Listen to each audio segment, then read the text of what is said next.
Hello, Seek the Heart friends. Francine Dulene back, and I'm with fellow author Marie Adele. And we're going to be talking about her chapter titled Speak the Heart. Marie, tell us who you are and a little bit about your chapter, please.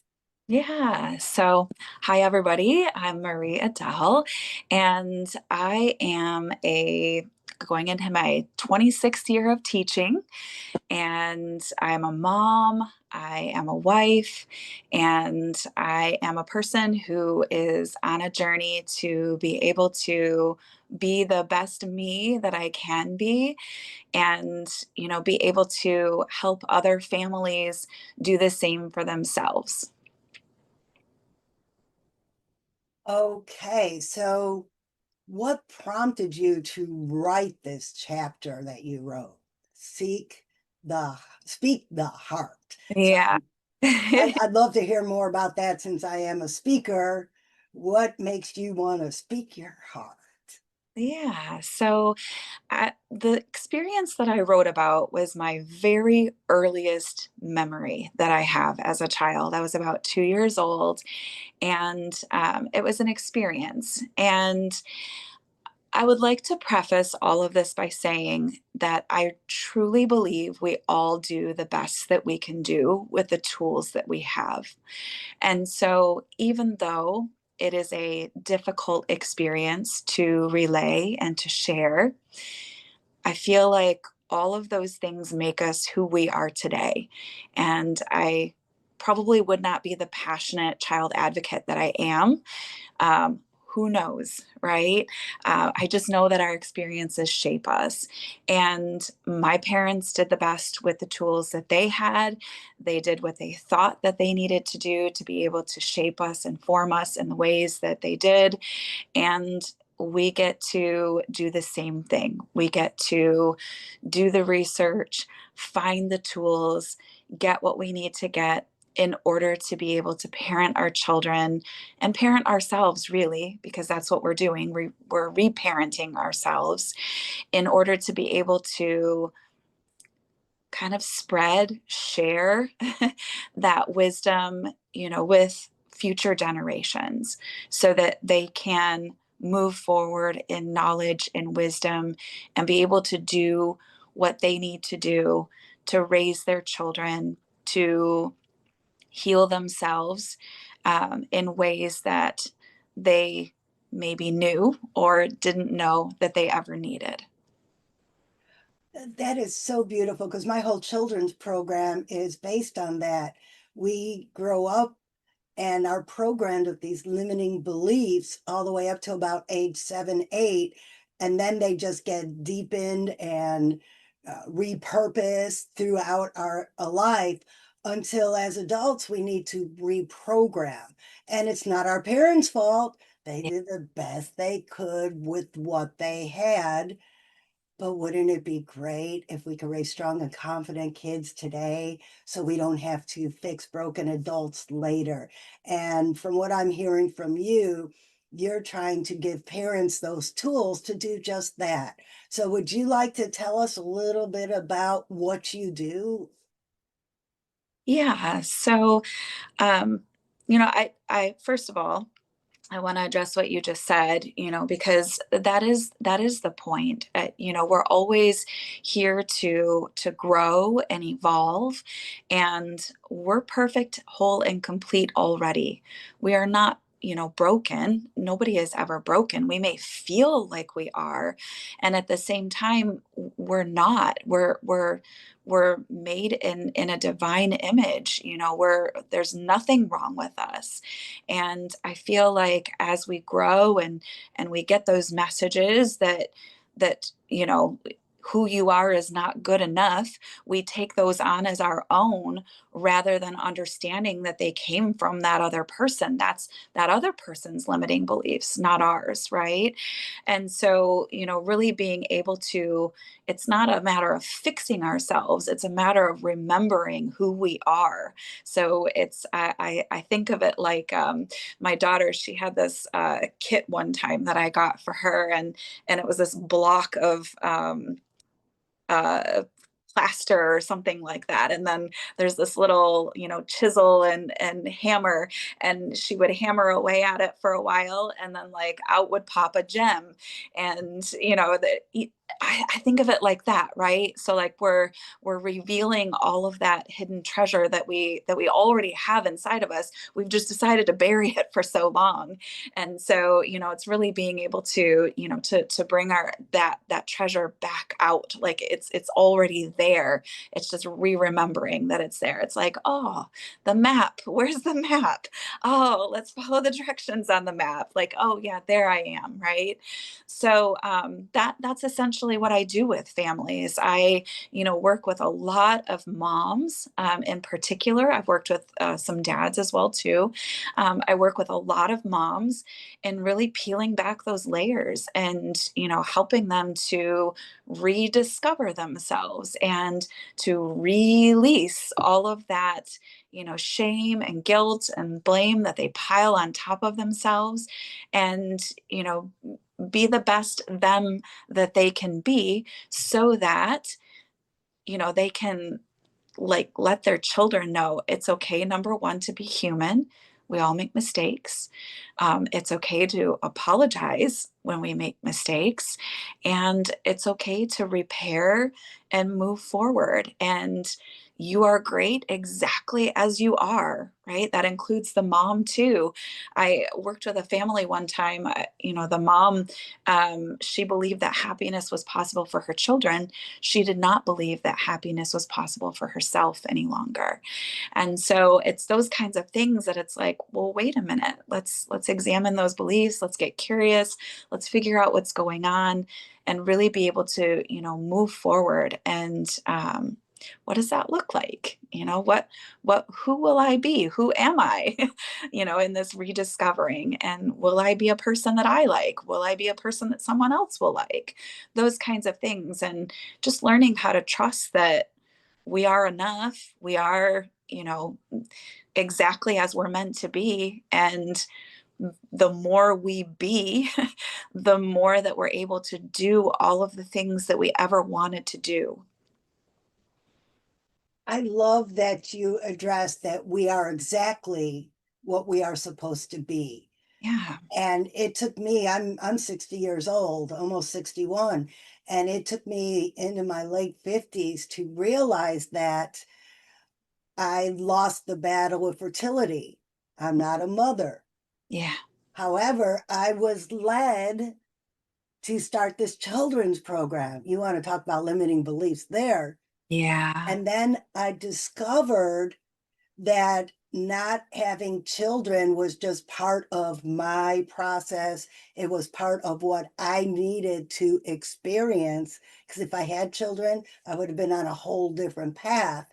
I Mhm. needed to go down the path I'm on, or that I've been on my life, to get me where I am today, so I could help parents understand that you are exactly where you're supposed to be and what you're supposed to be doing, and that you need to let your children figure that out for themselves. Yeah.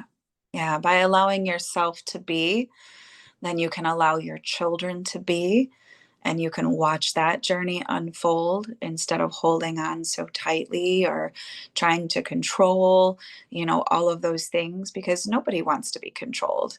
Not even children want to be controlled. There's a guide and then there's controlling, and they're two completely different things, right? Even I learn all the time from my daughter, like ways to release. I call it releasing instead of letting go. Sorry, Elsa.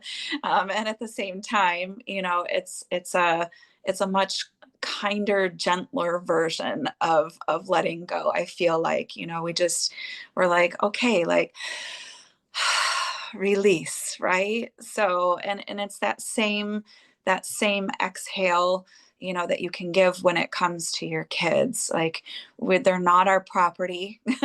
They're not, even though they came out of us, like, they don't belong to us. They are a gift that has been given to us.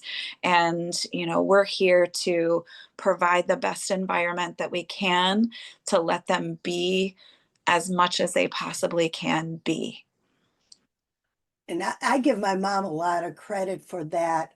She always allowed me to try all the things because I am an experience junkie. I have to experience everything. I was in all the clubs in school and I just had to try it all. And she allowed that. Yeah. And then it came time, 18 years old, and I decided to join the Navy. Mm, And it was very hard for her to yeah. say, well, this is what you want to experience. She did make me wait till I was 18. So if it was a mistake, I couldn't blame her for it because Right. once I was 18, I was on my own. And it was the hardest thing she had to do was accept the fact that I had to get off on my own and be me. Yeah. So do you have any tips for parents on how they can grow their children to the point of them wanting to be them? And then the big thing, cutting that cord and letting them go. Yeah. So, I mean, I believe that starts with us, right? Like, we need to be able to figure out what's going on with us first so that we can accept and love ourselves and allow ourselves to be and make those decisions and those choices and, release that beating up of ourselves for making mistakes, right? Because that's the way that we were raised, right? You make a mistake, like, they're all over you, right? So, it's letting them understand that that's part of life, like, that's part of growth. Instead of asking your kids, like, what did learn today, maybe ask them, what mistakes did you make today, and what did you get from that, right? Those kinds of things. And I work with families a lot, in many different ways, and I have many different tools to bring to the table. One of the tools that I really love to use, though, is called human design. And I'm a very logical person. I am a very left brain thinker. I have 4 degrees. I have a lot of education, a lot of experience, a lot of experience with families, children, people, life, like all the things. I'm approaching 50 as well. So it's one of those things, like, you just gain as you go. Human design, though, it's a way to understand how you energetically express yourself and how others perceive that energy. And everybody has a human design, and being able to see what your child's human design is incredibly enlightening and eye opening. And it allows you to be able to just say, okay, like, some of this is who they are. And I get to watch this unfold. I've been given this gift to watch this unfold, and thinking in terms of, what can I learn from my child instead of what can I teach my child? Because I feel like I've learned far more from my students and my own child than I ever could in just, like, living life. Like, if you watch, they teach you so much about yourself. Like, if you find yourself getting upset when something's happening, okay, this is a trigger. Why is this a trigger? Where is this coming from? Is this very easeful? Okay, why does this seem easeful? How can I use this seemingly easeful thing to transition into another thing that feels like it's difficult for me and make that more easeful? So there's so many lessons to be learned by your interactions, and it doesn't have to be just with children. It can just be in your relationships, like, period. What do you do when conflict comes up? Are you conflict averse? Do you dive right in? Are you confrontational? Are you passive? What does that look like? And I feel like one of the biggest things that I do in working with families is giving them a script. It's like they're like, how do I say this? How do I navigate this? And so being able to give them the words that they would say anyway and help them to do it in a compassionate and kind way and practice that before they go into the conversations.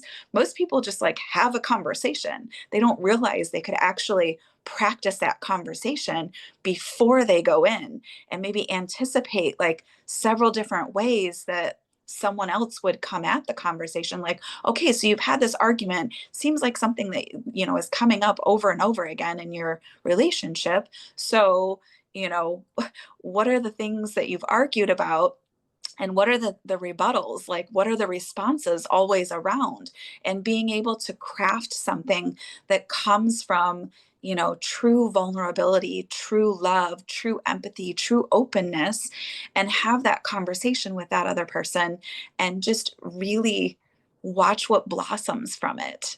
And it's far more than you would ever anticipate. That just reminds me of something that I went through recently. I am a public speaking and leadership coach, and we Mm-hmm. were working on this huge project, and this gentleman wanted to take over one of the segments of this project. And I was reluctant because I have worked with him in the past and I've heard other people work with him in the past, and there's always been leadership issues. I took on the role because somebody said, maybe you're the one to break that cycle. Mm-hmm. So we went through the project and then he asked me for feedback. And Mm-hmm. I am conflict adverse. Yeah. I hide from it because I was the mediator between my divorced parents growing up. I had enough of it. I don't want to do it. But Yeah. as a leader, it is necessary. So I put my big girl panties on and I had the conversation. Yeah. And he said, thank you. Nobody had put it in those terms before. I have never received feedback that I could put into effect and change. Yeah, communication is so much. I mean, I hear it seems like the buzzword lately, right? Communication. Like you hear it from everybody, and it's like, I'm good at communication. I'm working on communication, like all of those kinds of things. But the thing is we're all communicators. Everything that we do is communication, whether it's verbal, nonverbal, like how you say things is everything. And the intention behind it is everything. So, is the intention coming from hurt or anger? Is it coming from love? Like those kinds of things. And it seems easy to just talk about it right here, right? And people might get a buzz from it, a feeling of like, yeah, I can go and do that, right? And then you walk away and you get in that conversation with that person, and it almost seems like you leave your body, right? Sometimes because you let that emotional wave just zoom, it just washes right over you, and you're sucked into that communication jumble like all over again, right? And it's always the intention to come at it from a place of calm and rationality and all of those things. And yeah, it's not exactly what happens all of the time. And it happens to me too, right? We're human. We have emotions. Those emotions are very powerful chemical response. And at the same time, learning how to get curious about those and notice what's happening in your body and notice, being aware. I call awareness 9/10 of the law, because when we're able to be aware, and that's one of the strategies that I work on with families, like it's not something that you're just going to get overnight. It's something that you really need to cultivate. And so having awareness building practices built into what you're doing on a daily or every other daily, like what works in your schedule to be able to develop something that is going to help to fine tune that awareness for you. And so it's a multi-tier approach. There's so many different things that you need to think about. However, when you cultivate that awareness, that is going to be the thing that is going to help you the most. Okay, got a question Yeah, about primal communication, something that goes on even in the animal world. yeah, When you give birth, your baby communicates. yes, Is it so? From what I understand, you know the difference between the sound of the cries. That baby's telling you if they're uncomfortable, if they're hungry, if they don't feel safe. yeah, And if you really think about your own awareness of yourself, you are communicating these same yeah, things to the world, like hangry. Okay, world, I'm hungry. I need food. Or I don't feel safe, so I'm going to back up a little bit. So if you think about it, we learned that from the time we were infants. yeah, The infant doesn't think about why they're doing it, they just feel. But as we grow, as we're programmed with our limiting beliefs, big kids don't cry, uh, especially boys. Big yeah, boys don't cry. We start bottling it up, yeah, and then that causes problems because unaddressed stress is what causes physical illness. yeah. So, as This, the expert, how can we keep that emotional flow going that we have when we're infants and that we have up until about the age of 7, because children are unfiltered until they get programmed? How mhm. can we keep that 7 to 8 year old from feeling like their emotions are not worthy anymore? Yeah. And I'm a big believer in that um, we aren't here to shield our children from everything because our experiences make us, right? We can be the best parent that we can possibly be, and our children are still going to experience hurt, disappointment. People are going to say things that are terrible to them. People are going to do things that are terrible to them. And at the same time, I feel like, another buzzword coming in, resilience, right? Being able to teach our kids that everything that we do is an experiment. We're experimenting all the time. And, allowing them that space to experiment, just like you told, that your mother allowed you to be able to do as well, and let you experience. My chapter talks about lying, right? And reframes that word lying. What does it really mean, right? And we have to experience the opposite of something sometimes in order to be able to decide for ourselves what we truly want, right?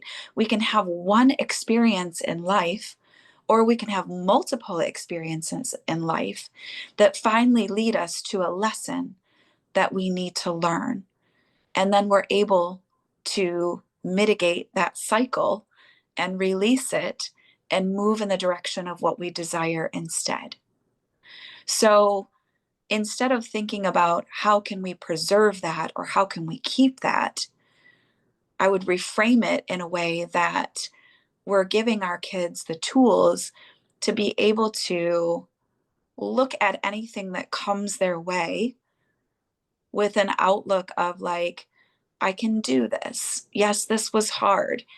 And at the same time, I can, change this, or I can morph this into something else. I can learn from this. I can grow from this. And it doesn't mean that terrible things aren't going to happen. That's part of life. There was a quote that I heard from a TED talk one time: pain is the admission ticket to the price for life, right? Like it's part of life. And at the same time, it's a catalyst for growth.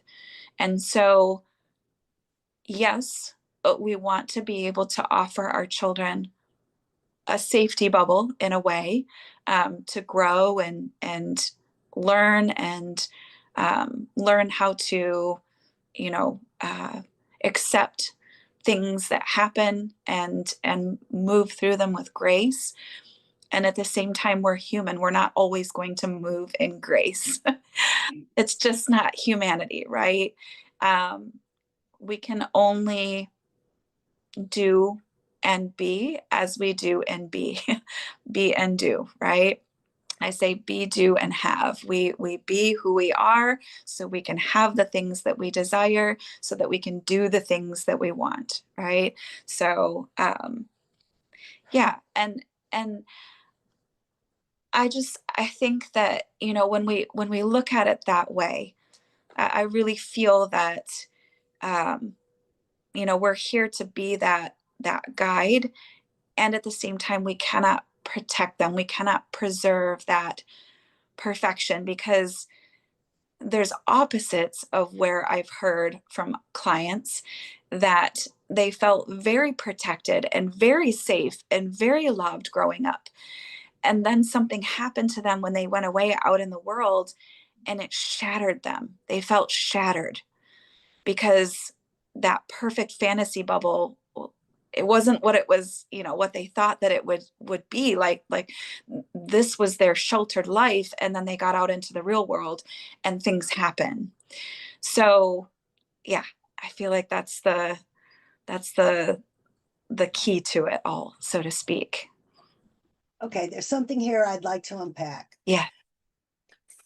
Not everybody who will see this has read your chapter. Yes. And you referred to the big lie that you wrote about in your chapter. Yeah. Can you elaborate that? Because part of what we're doing here, if you haven't bought the book yet, Yeah. this is why you should buy the book, because Marie's going to explain a little bit about her chapter now, and you're going to get a taste of what 20 authors poured, the love they poured into this book. So, Marie, can you give a little bit of a sample about what this big lie is? Yeah. So, I mean, I grew up in a family where, like, my dad, his trigger was lying, right? Like, and there's a perception around lying, you know, and kids. And I share, you know, what is developmentally appropriate around that, and, you know, the experience that I had with that, and the reframing of that narrative, because there's a lot of blame and guilt and shame that comes with feeling like I'm a liar, right? Like, that was a trigger for me as I got older. Like, if anyone was like accusing me at all of being in that direction, right? And it comes back to that whole thing that I was talking about. Sometimes we need to experiment with the thing that we uh wish to not be, in order to figure out who we want to be. And for me, lying was a protection mechanism. It was meant to help prevent me from being physically abused. I was not a good liar. And so it did not help me the majority of the time, but it was a born mechanism of trying to protect myself. So being able to sort out, you know, what lying meant later on in my life, there was a lot that was, you know, there to unpack, like, to where I didn't even want to tell like a little white lie to somebody of like, oh yeah, you look great, right? um, and I didn't really love the thing that they had on, right? But it was just that whole thing of how do I, how do I navigate this? And for me, I just don't say anything at all. I just, if someone compliments me, I accept the compliment, say thank you so very, like from the bottom of my heart, like really, and I don't think people necessarily expect back oh, that, yeah, you look so great too, or you, like, I love that shirt, or I love this, or whatever. Like, you don't have to say those things. So this was a whole journey, like my whole life, and still up until now, this point in time, there's things that come up around this feeling of like what lying is, right? So it's a whole reframe on developmentally appropriate, what does that look like? And how you can rewrite, reframe that story with your children so that you're not snatching their creativity, their voice, who they are, because we express ourselves through our vehicle, through our body, through our voice in this lifetime. And being aware of that as well in our children and letting them be, and also learning lessons from that, and also speaking lessons about that, right? And the journey that I went through with my own child, unpacking all of that around the word lie, and where she's at with that, and where I'm at with that journey with her. It's funny. Our brains are wired for survival. Mm. And when you talk about a lie, I think the biggest lie I ever told my mom is withholding information Yeah, to protect her, yeah, which wasn't really my job. Like, no. for instance, my mom was pregnant, I was 13, and I was in the kitchen making apple pie, and I went to drain the apples and they spilled on me. Mm. I had the burn all across my belly. Yeah, And oh, don't upset mom, don't upset mom. I know I need help, but I could do this by myself because I don't want to upset mom because she lost a baby and I don't want her to lose this one. yeah, So protecting my mom, I was almost 18 years old when my mom took me to the pediatrician and talked me out of joining the Navy. And she said, oh, where'd that scar come from? So it had been 4 or 5 years I withheld that information from my mom, yeah, which in a way was a big lie, because if it had got infected, if I had got sick from it, that was really something she needed to know. yeah, But my brain told me I needed to protect her yeah, and keep her safe, yeah, regardless of my own safety. And I think that stopped me from growing myself yeah. because I was always more worried about Other people. other people. What will they think? How will they react? Yeah, How's it going to affect them?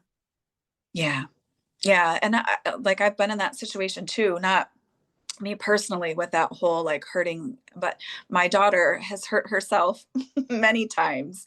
I got her whittling tools, and I just said, like, the only rule here, if you hurt yourself, like, you need to let me know. Doesn't mean that you can't use the tools. I expect that you're probably going to end up stabbing yourself or cutting yourself or something.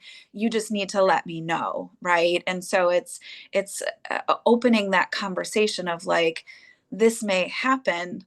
When it does, here's a safe space, right? Like, she's used the hot glue gun many times, and she burned herself quite severely a few months ago. But she was able to tell me like, hey, I burned myself. So it's like, it's just being able to open that portal, so to speak, to say like, things happen. I understand that things are going to happen. And at the same time, it's okay to come to me no matter what. Like, I know that things are going to happen, and I still want to be a part of them with you. So just keeping that space open and, letting them know that life happens and I'm still here for you. That's important for kids to know that, of course, you're going to be supportive as a parent, but to let them know that it's okay to experience this stuff because life's all about contrast. If you never got hurt, you would never learn not to do the things that hurt you. Yeah. And she's never done that thing with the hot glue gun ever again. She still uses the hot glue gun. She didn't like shy away from it and be like, oh, I got burned, I'm never going to use it again.